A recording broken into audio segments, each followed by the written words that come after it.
அன்பு இறை மக்களே, ஆண்டவர் இயேசுவின் நாமத்தினாலே உங்களை வாழ்த்துகிறோம். குறிப்பாக இன்றைய நாள் ஓய்வு நாள் தியானத்திற்காக அன்போடு அழைக்கிறோம். கிருபையாக இம்மட்டுமாய் இறைவன் நம்மை காத்ததற்காக கர்த்தருக்கு நன்றி பாராட்டுகிறோம்.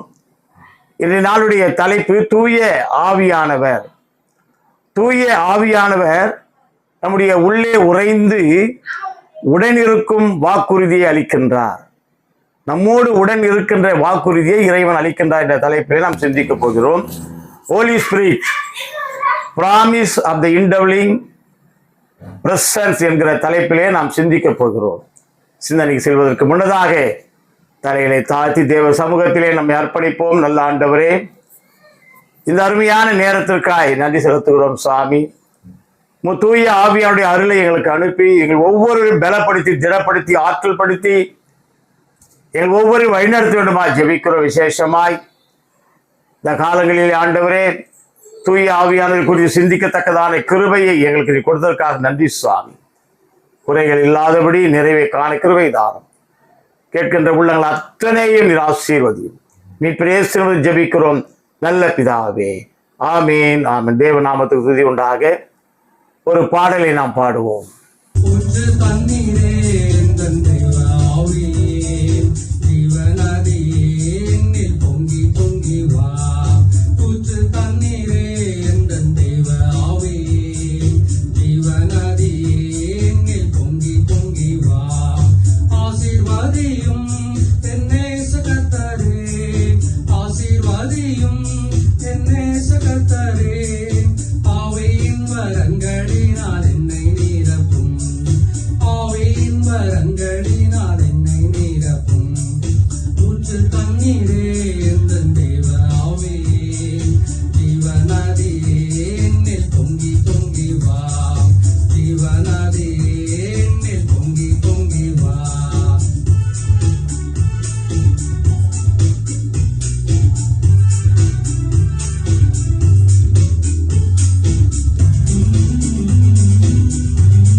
வரங்களினால்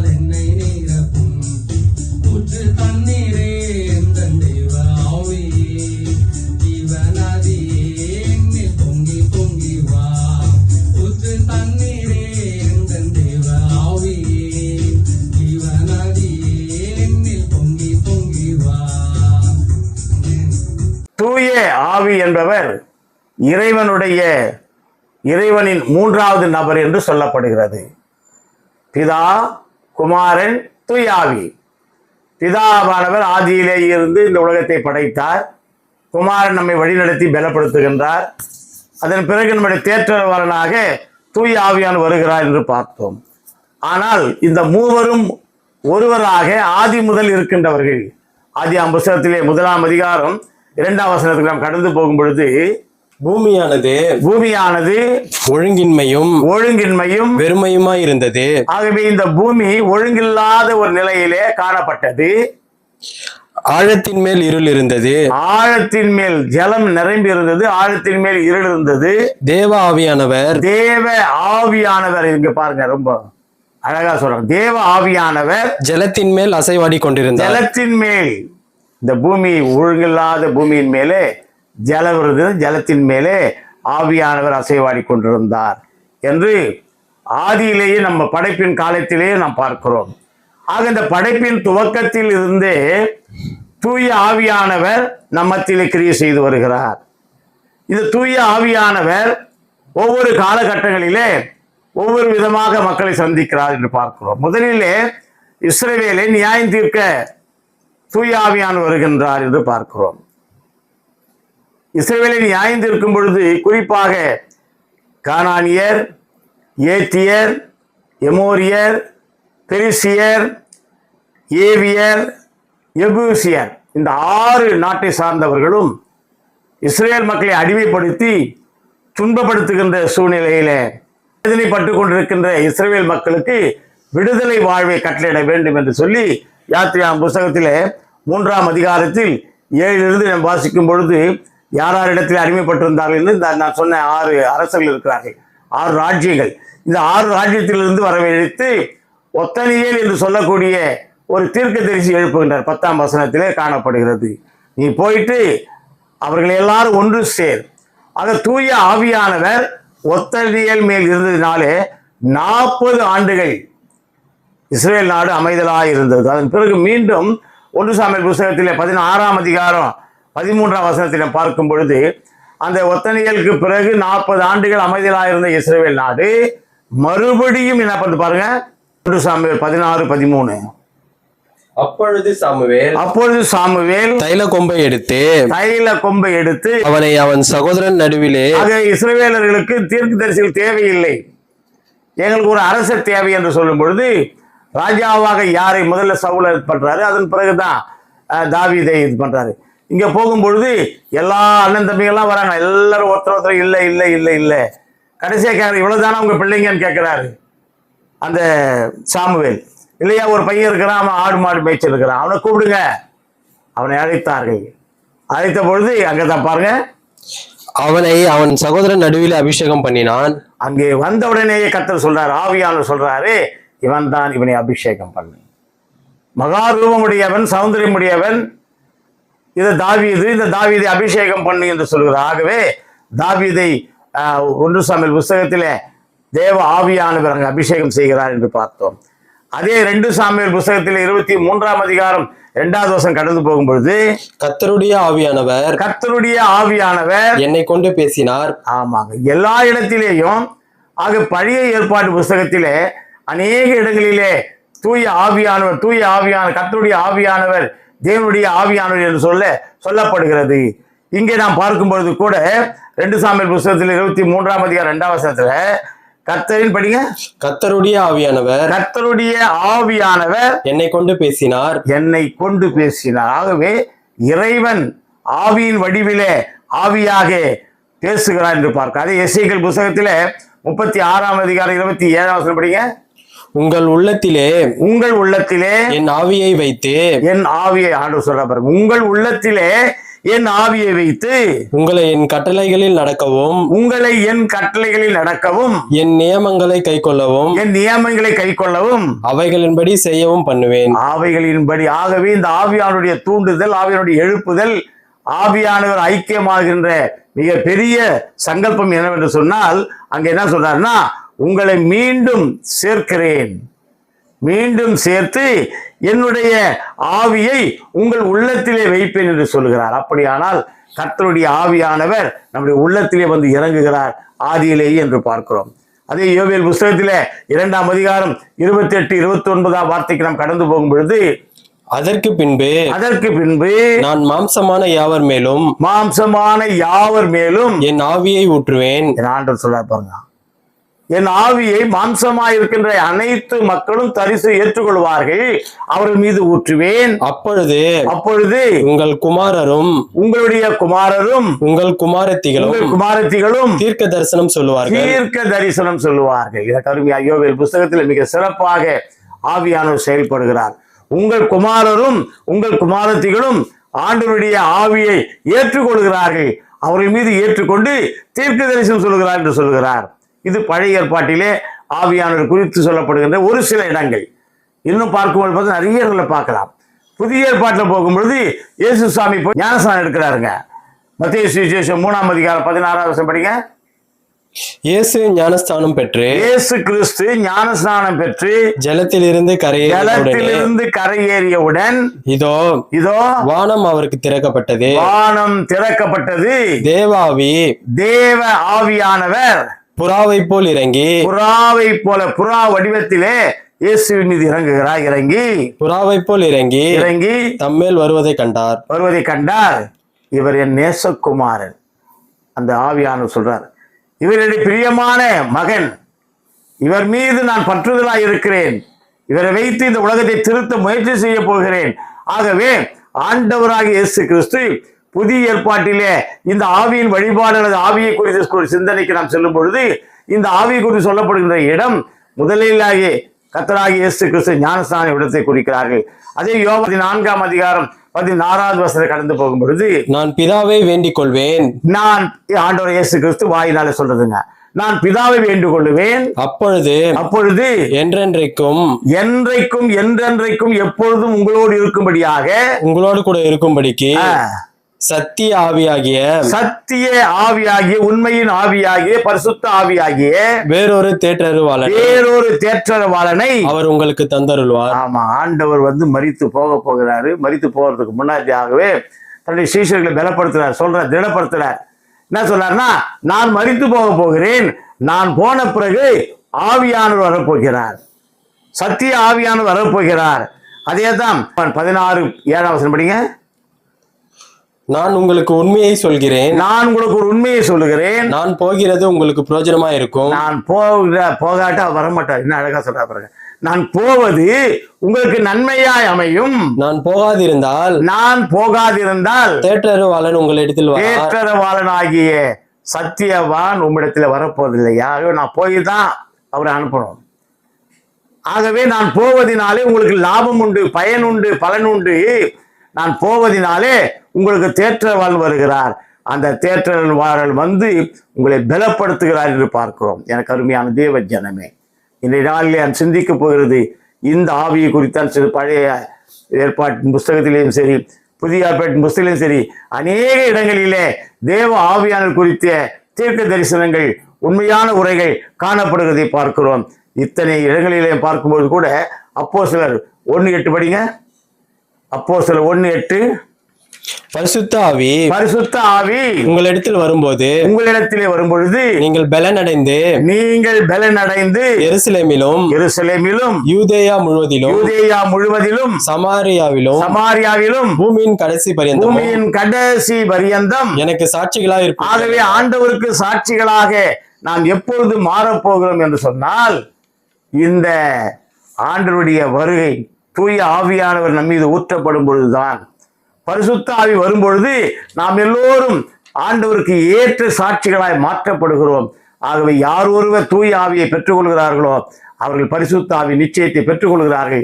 பரிசுத்த ஆவி நிச்சயத்தை பெற்றுக்கொள்ளும் யாரோ அவர்கள் சாட்சிகளாக மாறுகிறார்கள். இந்த சிந்தனையோடு இந்த நாள் சிந்தனைக்கு நாம் கடந்து போவோம். ஆகவே 3 சிந்தனைகள், 3 குறிப்புகளை உங்களுக்கு நான் தருகிறேன். முதலாவதாக, தூய ஆவியானவர் வழி நடத்துகிறார். தூய ஆவியானவர் பரிசுத்த ஆவியானவர் தேற்றரவாளன் என்றெல்லாம் சொல்லிக் கொண்டிருக்கிறோமே, அவருடைய வேலை என்ன? முதல் வேலை, நம்மை வழி நடத்துகிறார். நம்ம உடனிருந்து என் ஆண்டவர் வழி நடத்துகிற தேவனாய் இருக்கிறார். நம்முடைய உடனிருந்து நமக்கு கற்றுத்தருகின்றவராய் இருக்கின்றார். நம்முடைய உடனிருந்து நமக்கு நினைப்பூட்டுகிறவராய், எல்லா காரியத்தையும் நினைவூட்டுகிறவராய் இருக்கிறார். ஆகவேதான் சொல்றாரு, நான் பிதாவை வேண்டிக் கொள்ளுவேன். யோவான் சுவிசேஷம் 14ஆம் அதிகாரம் 16ஆம் வசனம் படிங்க. நான் பிதாவை வேண்டிக் கொள்வேன், நான் பிதாவை வேண்டிக் கொள்வேன், அப்பொழுது என்றென்றைக்கும் உங்களோடு கூட இருக்கும்படி, என்றென்றைக்கும் உங்களோடு கூட இருக்கும்படிக்காக சத்திய ஆவியாகிய வேறொரு தேற்றர். ஆகவே ஆண்டவராகிய இயேசு கிறிஸ்துவின் மறைவுக்கு பிறகு, அவர் பரமேறிய பிறகு அவர் சொல்றாரு, எனக்கு பிறகு உங்களை தேற்றுவதற்காகவும் ஆற்றுவதற்காகவும் பலப்படுவதற்காகவும் உங்களோடு தங்கி உங்களை வழிநடத்துவதற்காகவும் சத்திய ஆவியாகிய சத்திய பரனாகிய யார் வரப்போறதுங்க? வேறொரு தேற்றரவால் வருகிறார், அவர் உங்களுக்கு தந்தருள்வார், அவரை உங்களுக்கு தந்தருள்வார் என்று சொல்லி மிக அழகாய் போட்டிருக்கிறார்கள். ஆகவே இந்த சத்திய ஆவியானவர் வருவதற்கு முதலாவது நாம் நம்முடைய திருச்சபைகளிலே, நம்முடைய உள்ளங்களிலே, நம்முடைய இல்லங்களிலே, நம்முடைய இடங்களிலே அவருக்கு இடம் கொடுக்க வேண்டும். அவர் வருவதற்கான இடங்களை நாம் ஒதுக்கி தர வேண்டும். அவர் வசிப்பதற்கான இடங்களை தர வேண்டும். அப்படி வருகின்ற கடவுள் முதலாவதாக தூய ஆவியானவர் நம்மை வழிநடத்துகிறார். ரோமர் புஸ்தகத்திலே 8ஆம் அதிகாரம் 26ஆம் வசனம் கடந்து போவோம். அந்தபடியே ஆவியானவரும் நமது பலவீனங்களில் நமக்கு உதவி செய்கிறார். ஆகவே சாட்சிகள் என்று சொல்லுகிறோம். நாம் பலவீன பாண்டங்களாய் இருக்கிறோம். நம்முடைய பலவீனங்களிலே நமக்கு என்ன பண்றாரு? அவரு உதவி செய்கிறார். அல்லேலூயா. நாம் எத்தகையதான பலவீனமான வாழ்க்கையை வாழ்ந்து கொண்டிருந்தாலும் ஆவியானவர் நம்மை வழி நடத்துகிறார் என்று பார்க்கிறோம். நம்மோடு கூட வந்து நம்மை பலப்படுத்துகிறார். என்ன பண்றாரு பாருங்க, நாம சுத்தமடைவதற்காக நாம் ஏற்றபடி வேண்டிக் கொள்ள வேண்டியது இல்லை என்று சொல்லி அறியாது இருக்கிறபடியால் ஆவியானவர் தாமே வாக்குக்கு அடங்காத பெருமூச்சிகளோடு நமக்காக வேண்டுதல் செய்கிறார். நமக்காக வேண்டுதல் எவ்வளவு நேரம், எப்படிப்பட்ட சூழ்நிலையில நம்முடைய பலவீனங்களை எல்லாம் அகற்ற வேண்டும், நாம் சிறப்பாக வழிநடத்தப்பட வேண்டும், நாம் கர்த்தருடைய பிள்ளைகளாக கர்த்தருடைய வாழ்க்கைக்கு கீழ்ப்படிந்து நடக்க வேண்டும் என்பதற்காக, அவருடைய வழியிலேயே நடக்க வேண்டும் என்பதற்காக ஆவியானவர் நம்மை சிறப்பாக வழிநடத்துகிறார். முதலாவதாக அவர் நமக்காக வேண்டுதல் செய்கிறார். எனக்கு அருமையான இறை மக்களே, நம்முடைய வேண்டுதல்கள் என்ன? முழங்கால் படியிட்டவுடனே நம்முடைய நினைவுக்கு வருவது நம்முடைய குடும்பம். முழங்கால் படியிட்டவுடனே நம்முடைய நினைவுக்கு வருவது நம்முடைய உறவினர்கள். வேண்டாம். பிறருக்காக ஜெபியுங்கள். பிறருக்காக நீங்கள் வேண்டுதல் செய்யும் பொழுது எல்லாம் வல்ல இறைவன் உங்களுக்கு தானாக எல்லாவற்றையும் கொடுக்க வல்லவராய் இருக்கிறார். அது அங்கே வழி நடத்துகிறது. ஆதியாகமம் 41ஆம் அதிகாரத்தில் நாம் பார்க்கும் பொழுது யோசேப்பினுடைய வல்லமையை பார்க்கிறோம். யோசேப்பை ஆண்டவர் எவ்விதமாய் வல்லமையை உபயோகப்படுத்துகிறார் என்று பார்க்கிறோம். அதே ஆதியாகமம் 49ஆம் அதிகாரத்தில் 24 படிங்க. ஆனாலும் அவனுடைய வில் உறுதியாய் நின்றது. யோசேப்புடைய வில் உறுதியாய் நின்றது. அவனுடைய புயங்கள் யாக்கோபினுடைய வல்லவரின் கரங்களால் பலத்தன. ஆமாங்க, ஆவியான யாக்கோபுடைய வல்லவர் என்று சொல்லும்போது ஆவியானுடைய கரத்தால் பலத்தன. இதனாலே அவன் மேய்ப்பனும் இஸ்ரவேலின் கண்மலையுமானான். யாரான்னு சொல்லி பார்த்தாக்கா யோசேப்பு ஆண்டவர் அவனோடு கூட இருக்கிறார். தூய ஆவியானவர் அவனை வழி நடத்துகிறார். தூய ஆவியானவர் அவனோடு கூட இருக்கிறதுனாலே அவனுடைய தோள்களை பலப்படுத்தி, அவன் வில்லை உறுதிப்படுத்தி, அவனுடைய கரங்களால் பலத்த காரியங்களை செய்ய வைக்கிறார். அவன் பார்க்கிறோம், கண்மலை ஆயினான். மலையை போன்ற திடமான உறுதியான உரமான காரியமாய் வழிநடத்தப்படுகிறான். எனக்கு அருமையான தேவ ஜனமே, யோசேப்பை போல உங்களுடைய வாழ்க்கையிலே, நம்முடைய வாழ்க்கையிலே நாம் மாறுபட்ட வாழ்க்கையை, தீமை இல்லாத பரிசுத்தமான வாழ்க்கையை வாழும் பொழுது என் ஆண்டவர் நம்மை தூய்மைக்காக வழி நடத்துகிறார். அது மாத்திரமல்ல, தானியேல் புத்தகத்தில் தானியேல் கூட பாருங்க 5ஆம் அதிகாரம் 11ஆம் வசனம் படிங்க. உம்முடைய ராஜ்யத்தில் ஒரு புருஷன் இருக்கிறான். அதிபதியாக எங்கேயோ மூலையில் இருந்த ஒரு மனிதனை என் ஆண்டவர் அதிபதியாய் வைக்கிறார். சொல்லி படிங்க. அவனுக்குள் பரிசுத்த தேவர்களுடைய ஆவி இருக்கிறது. ஆவி. அல்லேலூயா. ஆகவே இந்த ஆவி எங்கெல்லாம் எப்படியெல்லாம் யாரையெல்லாம் வழிநடத்துகிறது, ஆண்டு கொள்கிறது என்பதை நாம் பார்க்கிறோம். வழி நடத்துகிறது இஸ்ரவேலின் அந்த ஆவியானவர், தூய ஆவியானவர் நம்மை வழி நடத்துகிறார், சாட்சிகளாக மாற்றுகிறார். யாக்கோவை மாற்றினார், யோசேப்பை மாற்றினார், தானியேலையும் மாற்றினார். தானியேலுக்கு சொல்றாங்க அதிபதியாக, காரணம் அதிபதியாக அவன் மாற்ற காரணம் கர்த்தருடைய ஆவியானவர் அவனோடு கூட இருக்கிறார். அவனோடு கூட இருந்து அவன் செய்கின்ற எல்லா செயல்களையும் புதுப்பிக்கின்றார். தேவ ஆவி அவனுள்ளே இருக்கிறது என்று காட்டப்படுகிறது, பேசப்படும். சொல்லு, படிக்க மறுபடியும் அந்த வசனத்தை.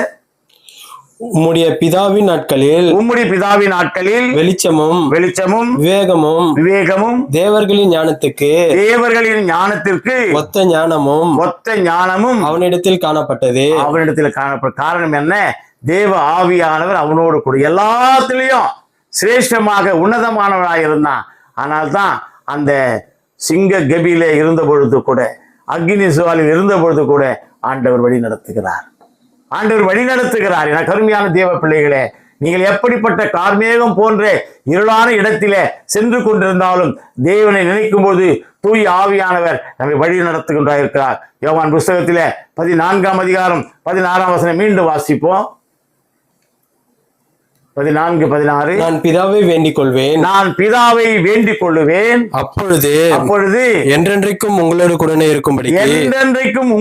கூட இருக்கும்படிக்காக சத்திய ஆவியாகிய வேறொரு தேற்றரவாளனை, நான் அல்ல வேறொரு தேற்றரவாளனை அவர் உங்களுக்கு தந்தருளுவார். ஆகவே அந்த ஆவியானவர் நம்மை சகல நற்காரியங்களுக்குள்ளாய் வழிநடத்துவார், நன்மைக்குள்ளதாக வழிநடத்துவார், சாட்சிகளாக நம்மை வழிநடத்துவார். பெரிய பெரிய விதமான கண்மலையை பிளக்கத்தக்கதான போராட்டமான வாழ்க்கைகள் நமக்கு இருந்தாலும் இவை எல்லாவற்றிலிருந்து நம்மை விடுவிக்கின்றவராக ஆண்டவர் இயேசு காணப்படுகிறார். பரிசுத்த ஆவியானவர் காணப்படுகிறார். ஆண்டவருடைய இயேசுக்கு அவர் மூலமாய் அனுப்பப்படுகிற தூய ஆவியானவர் காணப்படுகிறார். ஆகவே எனக்கு அருமையான தேவ ஜனமே, முதலாவதாக இந்த தூய ஆவியானவர் என்கிறவர் வழி நடத்துகிறவராக இருக்கிறார். எப்படிப்பட்ட கஷ்டங்கள், எப்படிப்பட்ட தொல்லைகள், எப்படிப்பட்ட வறுமைகள், எப்படிப்பட்ட இக்கட்டான் தேசத்திலேயும் சரி, இஸ்ரவேல் மக்களுக்கு படாத பாடுகள் அல்ல. எல்லா இடத்திலும் அடிமைகளாக போறாங்க. நிறைய இடத்துல அடிமைகளாக தேவ ஆவியானவர் அவரை விடுவித்துக் கொண்டே வருகிறார். தூய ஆவியானவரை கொண்டு, பரிசுத்த ஆவியானவர் கொண்டு, இயேசு கிறிஸ்துவை கொண்டு இந்த நாளிலே நம்மையும் வழி நடத்துகின்றார். நாம் எல்லாம் எப்படி சாட்சிகளாக இருக்கிறோம்னா, தேவ ஆவியானவர் நம்முள்ளே இருந்து கிரியை செய்கிறார், நம்முள்ளே இருந்து வழியை காட்டுகிறார். இதுதான் வழி என்று சொல்லி. ஆகவே எனக்கு அருமையானவர்களே, நாம் தவறுகள் மீறுதல் செய்யும் பொழுது இந்த தூய்மையான ஆவியை, பரிசுத்த ஆவியை துக்கப்படுத்துகிற பிள்ளைகளாக இருக்கிறோம். இது துக்கப்படுத்தல் வேண்டாம். இந்த அநேக மக்கள் பரிசுத்த ஆவியை துக்கப்படுத்துகிற பிள்ளைகளாக வாழ்ந்து கொண்டிருக்கிறோம். காரணம் என்ன? நம்முடைய மீறுதல்கள், நம்முடைய அநியாயமான செயல்கள், நம்முடைய அக்கிரமான செயல்கள், நம்முடைய தீமையான காரியங்கள், ஆண்டவருக்கு உகவாத சிந்தனைகள், இவைகளை எல்லாம் மேற்கொண்டு பரிசுத்த ஆவியை நாம் துக்கப்பட செய்கின்ற பிள்ளைகளாய் நாம் இருக்கிறோம். ஆகவே தான் எனக்கு அருமையானவர்களே, வேதம் திட்டமாய் சொல்கிறது, அவரை பின்பற்றுகிறவன் இடர்கள் அடைய மாட்டான், தவறு செய்ய மாட்டான், மீறுதல் செய்ய மாட்டான், அநியாயம் செய்ய மாட்டான், அழகான நற்காரியங்களை செய்வான். ஆகவே இயேசுவை பின்பற்றுவங்க. 2 புஸ்தகத்திலே 1ஆம் அதிகாரம் 20-21 வசனங்களை வாசிப்போம். வேதத்தில் உள்ள எந்த தீர்க்க தரிசனமும் சுய தோற்றமான பொருளை உடையதா இராதென்று நீங்கள் முந்தி அறிய வேண்டியது தீர்க்க தரிசனமானது ஒரு காலத்திலும் மனுஷருடைய சித்தத்தினாலே உண்டாகவில்லை. மனுஷருடைய சித்த அநேக பேர் நினைக்கிறாங்க தேவ ஆவியானுடைய சித்தத்தினால் உண்டாச்சுங்க. மனுஷருடைய சித்தத்தினால் உண்டானதல்ல. தேவனுடைய பரிசுத்த மனுஷர்கள் பரிசுத்த ஆவியினாலே ஏவப்பட்டு பேசினார்கள். பரிசுத்த ஆவியினாலே ஏவப்பட்டவர்களாய் பேசினார்கள். ஆதியிலேயும் சரி, இப்பொழுதும் அநேக பரிசுத்தவான்கள் கர்த்தருடைய கிருபையினாலே பேசுகிறார்கள், வழி நடத்துகிறார்கள். எனக்கு அருமையான தேவ ஜனமே, தூய ஆவியானவர் நம்மை வழி நடத்துகிறவர். எவ்விதமாய் வழி நடத்துகிறார்? போராட்டமான சூழ்நிலையிலே, நம்முடைய வாழ்க்கையின் பணியிலே, நாம் எப்படி கடிமையான பணிகள் செய்திருந்தாலும் அந்த பணி தளத்திலே நம்மை வழிநடத்துகின்றார். நம்முடைய வாழ்க்கையிலே நாம் இல்லாமையிலே இருந்து துவளும் பொழுது கூட நம்மை உயர்த்தி பிடித்து ஆண்டவர் ஆட்சி செய்கின்றவராக இருக்கிறார். அது மாத்திரமல்ல, நம்மை பண்படுத்துகிறார். அதாக வழிநடத்துதல், பண்படுத்துகிறார். ரோமர் புஸ்தகத்தில் மிக அழகாக சொல்லப்படுகிறது. 8ஆம் அதிகாரம் 26வது வசனத்தில் நாம் சுத்தமாக வேண்டும் என்பதற்காக, நாம் தூய்மையாக வேண்டும் என்பதற்காக வாக்கு கடங்காத பெரும் மூச்சுகளோடு வேண்டுதல் செய்கிறார். நம்முடைய மக்கள் மகிழ்ச்சியாக இருக்க வேண்டும் என்பதற்காக. ஆகவே எனக்கு அருமையான தேவ ஜனமே, நாம் பரிசுத்த ஆவியை துக்கப்படுத்தாத பிள்ளைகளாய் ஜீவிப்போம். நம்முடைய வாழ்க்கையிலே இயேசு கிறிஸ்து வர வேண்டுமானால் ரோமர் நிருபத்திலே 8ஆம் அதிகாரம் 13ஆம் வசனத்தின்படி மாம்சத்தின்படி பிழைத்தால், ஆகவே இந்த உலகத்திலே நாம் இருக்கின்றவரை மாம்சத்தின்படி நடந்தால் பிழைத்தால் சாவீர்கள். ஆமாங்க, திட்டமா சொல்லிடுது வேதம். நீங்கள் மாம்சத்தின்படி நடந்தால் சாவீர்கள், ஆவியினாலே சரீரத்தின் செய்கைகளை அழித்தால், சரீரத்தின் செயல்பாடுகளாகிய தீமை, ஆசை, இச்சையடக்கம், பொறாமை, தீமையான காரியங்கள் இவைகளை அடக்கி ஆண்டு கொண்டால் பிழைப்பீர்கள். இரண்டு சொல்றார்.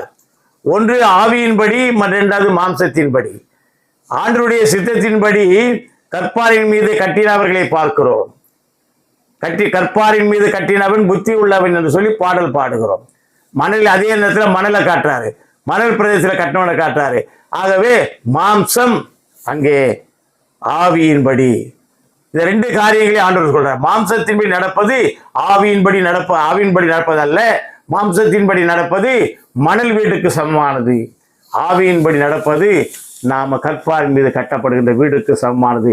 ஆகவே எனக்கு அருமையானவர்களே, ஆண்டவர் நம்மை வழிநடத்த வேண்டுமானால் முதலாவதாக நம்முடைய வாழ்க்கையில நாம் ஒழுங்கின் படியிலே நிற்க வேண்டும்.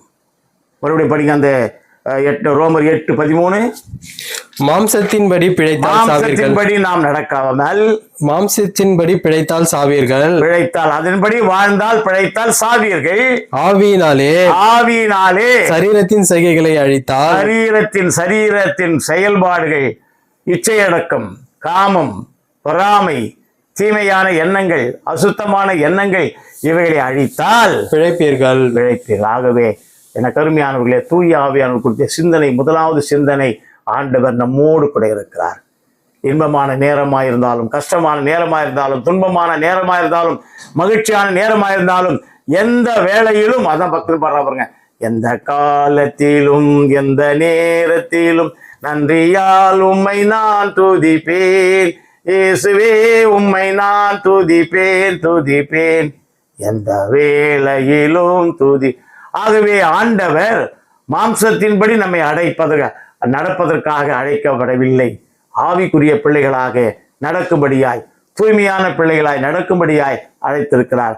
ஆகவே தேவ ஆவியானவர் முதலாவது நம்மை நடக்க பழக்கி தருகிறார், நடக்க சொல்லி தருகிறார். இரண்டாவதாக தூய ஆவியானவர் வல்லமையை, இஸ் கிவிங் பவர் தருகிறார். அப்போஸ்தலர் புஸ்தகத்தில் 1ஆம் அதிகாரம் 8ஆம் வசனம் படிங்க.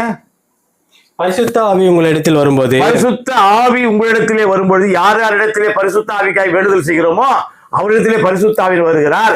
பரிசுத்த ஆவி வரும்பொழுது நீங்கள் பலனடைந்து எருசலேமிலும். என்ன ஆச்சரியம் பாருங்க, தூய ஆவியானவர் நம்மிடத்துல வராருங்க, இறங்கி வராரு. தூய ஆவியானவர் வராரு. பரிசுத்த ஆவியே வாரும் இறங்கும் என்று சொல்லி பேராயர் அவர்கள் திடப்படுத்தல் பிள்ளைகளை கைகளை வச்சு தலையில கையை சொல்ற, தூய ஆவியார் இறங்கும் இறங்கும் இறங்கும் என்று சொல்கிறார். ஆக அந்த தூய ஆவியானவர் நம் மீது இறங்கினால் நமக்கு வல்லமை கிடைக்கிறது. என்ன வல்லமைனா படிங்க. எருசலேமிலும் யூதேயா முழுவதிலும் சமரியாவிலும் இந்தியாவிலும் பூமியின் கடைசி பரியந்தம். ஆமாங்க, நீ எந்த சீனாவில் இருந்தாலும், பாகிஸ்தான் இருந்தாலும், ரஷ்யா, எந்த இடத்துல இருந்தாலும் பூமியின் கடைசி பரியந்தம் எனக்கு சாட்சிகளாய் இருப்பீர்கள். அல்லேலூயா, ஆண்டவருக்கு சாட்சிகளாய் இருப்பீர்கள். இதாங்க வல்லமை. சாட்சிகளாய் இருக்குதுன்னா வாளால் அறுப்பதற்கும், துண்டாக வெட்டுவதற்கும், தோல் உரிப்பதற்கும் நம்மை ஒப்பு கொடுப்பது தான் சாட்சி. சும்மா ஆண்டவருக்கு இடத்துல நான் சாட்சி என்று சொல்வது சாட்சி அல்ல. கடைசி பரியந்தம் ஆண்டவருக்கு சாட்சியாய் வாழ்தல் அவசியம். எவ்விதமாய் அவசியம் சொன்னால், நம்மையே அர்ப்பணிக்கின்ற ஒரு காரியம், நம்மையே ஜீவ பலியாய் ஒப்படைக்கின்ற ஒரு காரியம். அப்படிப்பட்ட சாட்சி தான் ஆண்டவர் விரும்புகிற சாட்சி. உலகத்திலே சொல்றாங்க எல்லாருமே சாட்சி சொல்றது. இந்த சாட்சிகள் எல்லாம் வல்லமையான சாட்சிகளாய் இல்லை. வல்லமையான சாட்சிகளாய் வர வேண்டுமானால் என் ஆண்டவருடைய கிருபை ஆவியானவர் நம்மை தொட வேண்டும், நம்மை ஆசீர்வதிக்க வேண்டும், நம்மை பலப்படுத்த வேண்டும், நம் மீது இறங்க வேண்டும். அங்கே பார்க்கிறோமே, அப்போஸ்தலர் நடவடிக்கை புஸ்தகத்தில் 1ஆம் அதிகாரம் பார்க்கும் பொழுது மேல் வீட்டறையிலே எல்லாரும் கூடி ஜெபித்து கொண்டிருந்தார். பயம் ஒரு பக்கம், எந்த இடத்துல எந்த நேரத்தில் இயேசுவினுடைய உயிர்த்தெழுதலுக்கு பிறகு பயந்தார்கள். இன்றைய காலத்திலே கூட நமக்கு முன்றாக பெரிய கோல், பெரிய எச்சரிக்கை, ஆண்டவருடைய வல்லமையை பயன்படுத்தாதபடி, தூய ஆவியானவர் கொடுக்கின்ற வல்லமையை நாம் பிறருக்கு செலுத்தாதபடி அந்த வல்லமையை தடப்போடுகிறதாக சாதியம் வந்து குறுக்கிடுகிறது, இனம் வந்து குறுக்கிடுகிறது, முதலாளித்துவம் இருக்கிறது, பிரிவினை வாதம் தடுக்கிறது, வாக்குவாதங்கள் இருக்கிறது, அரசியல், சமயம், சமூகம், பொருளாதார நிலைமையில சுரண்டப்படுகிற தன்மைகள் இருக்குது. இவைகளெல்லாம் நீங்கினால்தான் வல்லமை வெளிப்படும். இவைகள் நீங்க வேண்டுமானால் நீங்களும் நானும் தான் உறுதியாக செயல்பட வேண்டும். யோவான் சுவிசேஷத்திலே 16ஆம் அதிகாரம் 7ஆம் வசனம் கடந்து போவோம். யோவான் 16:7. நான் உங்களுக்கு உண்மையை சொல்கிறேன், நான் உங்களுக்கு ஒரு உண்மையை சொல்லுகிறேன், நான் போகிறது உங்களுக்கு பிரயோஜனமா இருக்கும். இந்த வல்லமை நமக்கு இறங்க வேண்டுமானால், இந்த வல்லமை பெற வேண்டுமானால் நிச்சயமாய் கோதுமை மணியானது பூமியிலே விழுந்து செத்து விட வேண்டும். செத்ததே ஆகில் மாத்திரமே அது பலனை தரும். ஆகவே ஆண்டவராகிய இயேசு கிறிஸ்து சிலுவையிலே மரிக்க வேண்டும். சிலுவையிலே மரித்த பிறகுதான் நமக்கு தூய ஆவியானவர் கிடைப்பார். நான் போகிறேன், படிங்க. உங்களுக்கு பிரயோஜனமா இருக்கும். உங்களுக்கு பிரயோஜனம், போவது உங்களுக்கு நஷ்டம் அல்ல, லாபம் தான். ஏன்னு சொன்னா, நான் போகாதிருந்தால், நான் போகவில்லை என்று சொன்னால் தேற்றரவாளன் உங்களிடத்தில் வரார். தேற்றரவாளன் வர வேண்டுமானால், தூய ஆவியானவர் வர வேண்டுமானால், அவருடைய வல்லமையை நாம் பெற்றுக்கொள்ள வேண்டுமானால் நிச்சயமாய் ஆண்டவராகிய இயேசு கிறிஸ்து போக வேண்டும். ஆகவே எனக்கு அருமையானவர்களே, இந்த காலத்திலே, இந்த உலகத்திலே பல எளியவர்களை நாம் பார்க்கிறோம், வறியவர்களை பார்க்கிறோம், திக்கற்றவர்களை பார்க்கிறோம், அனாதைகளை பார்க்கிறோம், பரதேசிகளை பார்க்கிறோம். இவர்களுக்கு நம்மால் இயல் உதவிகளை செய்கிறோமா? ஒரு முறை செய்துட்டோம் போதும், அங்க 10 ரூபா போட்டோம் போதும், இங்க 100 ரூபா போட்டோம் போதும், இந்த நிலைமை இல்லாதபடி நன்மை செய்கின்றவராகவே என் அப்பன் இயேசு சுற்றி தெரிந்தார். இதாங்க வல்லமை, இதுதான் வல்லமை. வல்லமை என்று சொன்னால் நீங்களும் நானும் தூய ஆவியானவை பெற்றிருக்கிறோம். தூய ஆவியானவை பெற்றிருக்கிற வல்லமை என்று சொன்னால் நாம் அந்நிய பாஷை பேசுவதில்லை. அந்நிய பாஷை பேசி பலன் என்ன? அதன் பலன் பிறருக்கு உதவி செய்தல், பிறருக்கு நன்மை செய்தல், அந்த வல்லமையை பிறர் உணர செய்தல். எனக்கு அருமையானவர்களே, அப்போஸ்தலர் நடவடிக்கை புஸ்தகத்தில் 2-3 நாள் படிங்க, 2ஆம் அதிகாரம். அப்பொழுது பலத்த காற்று அடிக்கிற முழக்கம் போல, பலத்த காற்று அடிக்கின்ற முழக்கம் போல வானத்திலிருந்து சடதியாய் ஒரு முழக்கம் ஏற்பட்டது. அவர்கள் உட்கார்ந்திருந்த வீடு முழுவதும் நிரம்பிற்று. தூய ஆவியானவர் நிரப்புறார் பாருங்க, பூமியை நிரப்புறார். பூமியை நிரப்புற உடனே பூமியிலே ஒரு புதிய பொலிவு ஏற்படுகிறது.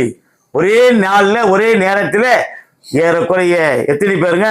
3000 பேர் பரிசுத்த ஆவியினாலே அபிஷேகம் பெறுகிறார்கள். இவர் இயேசுடைய நாமத்தினாலே அபிஷேகம் பெறுகிறார் என்று பார்க்கிறோம். எனக்கு அருமையான தேவ ஜனமே, அந்த வல்லமை இறங்க வேண்டும். வல்லமை இறங்கினால் இடம் அசையும், வீடு அசையும், மனங்கள் அசையும், ஜனங்கள் அசையும், எல்லாரும் அசைவாங்க.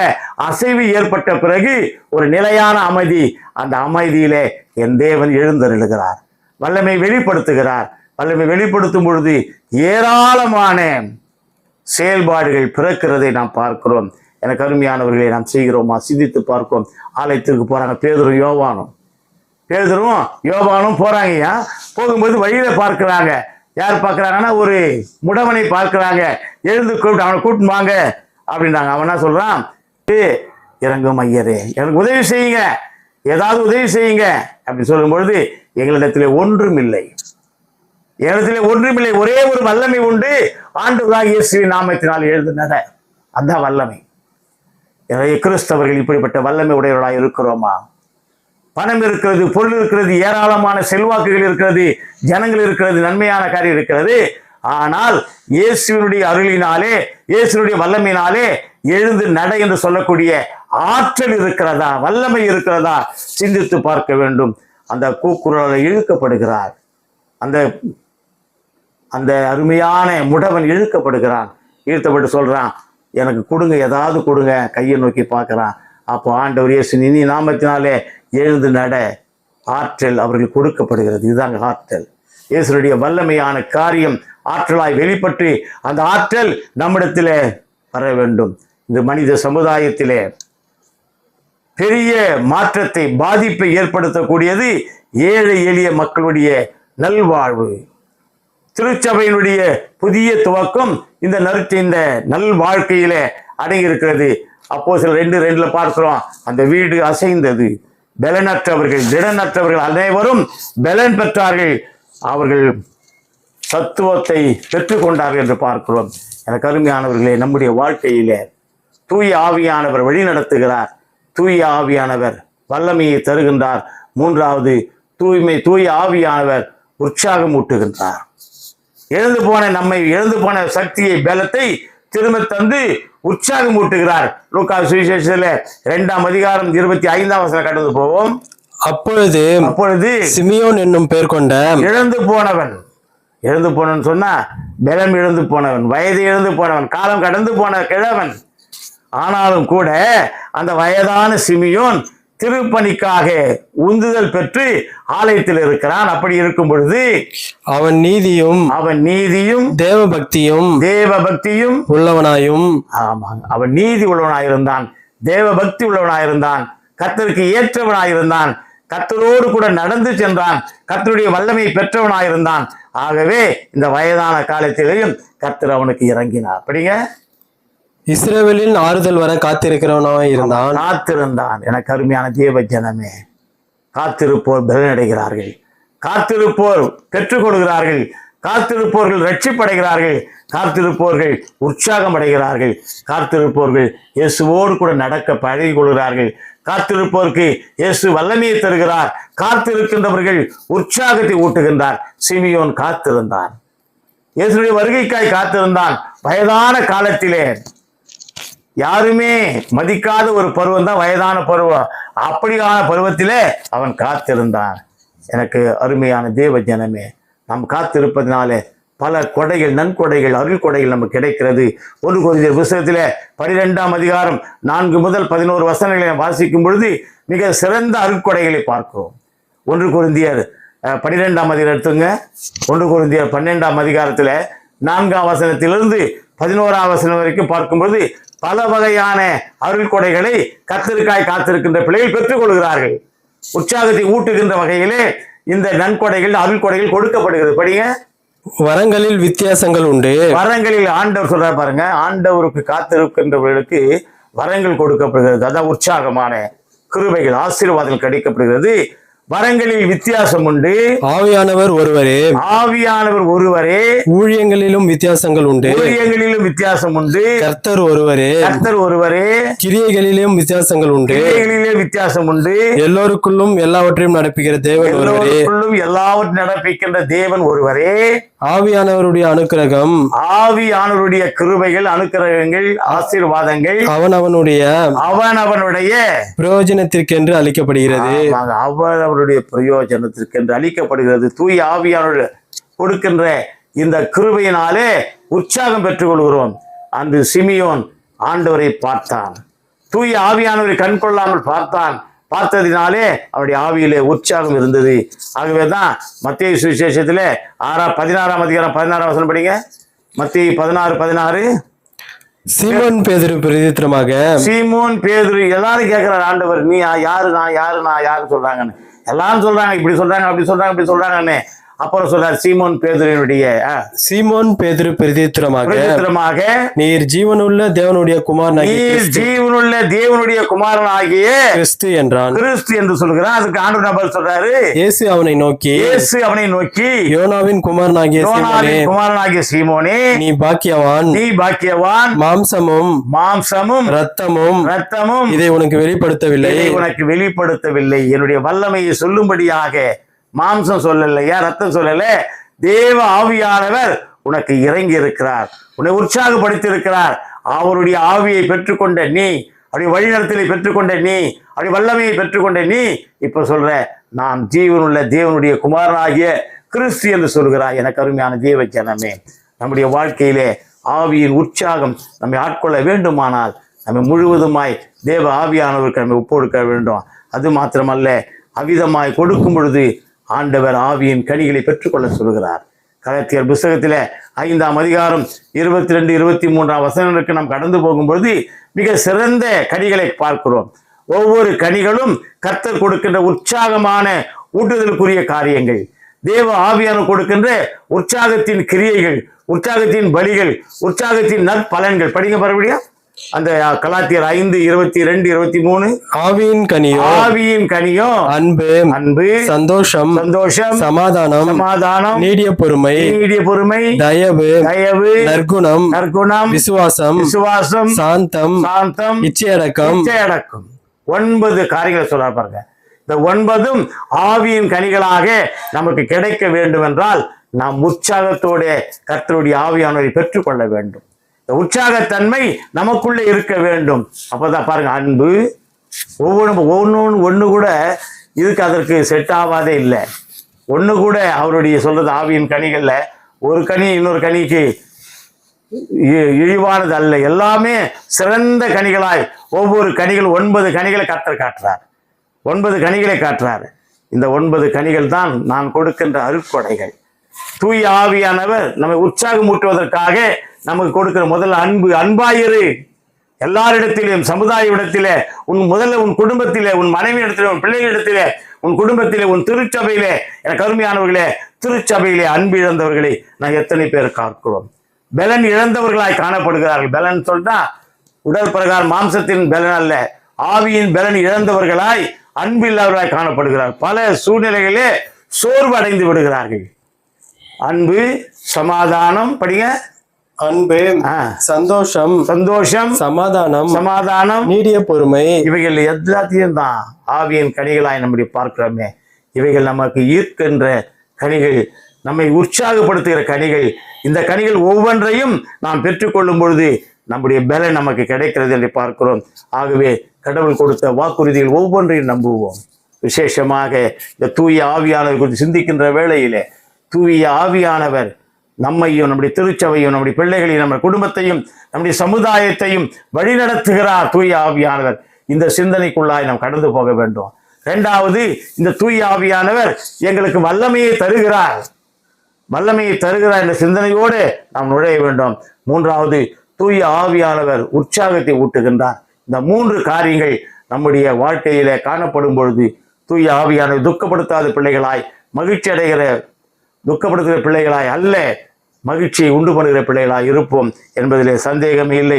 ஆகவே தூய ஆவியானுடைய வாக்குறுதியை நம்புவோம், தூய ஆவியான் ஏற்றுக்கொள்வோம், தூய ஆவியான் வருவதற்கு இடம் தாருவோம். அவ்விதமாக இடம் தரும் பொழுது நம்முடைய சரீரம் உற்சாகம் புதுபலன் அடைகிறது. புதுபலன் அடைந்த பொழுது நாம் சாட்சியாய் பலன் உள்ளவர்களாய் எழுந்து வாழ்வோம். கர்த்தர் தாமே வசனங்களை ஆசீர்வதிப்பாராக.